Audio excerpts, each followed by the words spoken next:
মিথ্যা কথা বলাটা তার একটা অভ্যাস ছিল।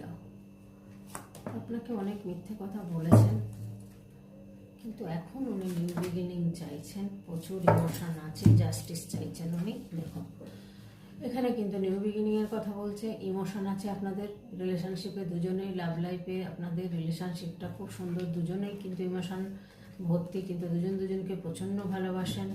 এখানটা কিন্তু দেখাচ্ছে যে জাস্টিস কিন্তু হবে, আপনাদের কিন্তু জাস্টিস হবে।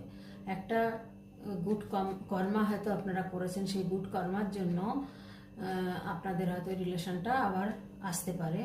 আর আপনার মধ্যে দেখেন যে আপনি খুব ভালো একজন মহিলা, যে তার মধ্যে আপনার মধ্যে অনেক গুণ আছে, আপনি মাদারলি নেচার, আপনার মধ্যে ব্যালেন্স করার ক্ষমতা আছে, আপনার মধ্যে সংসার এবং বাইরে বিজনেস সমস্ত কিছু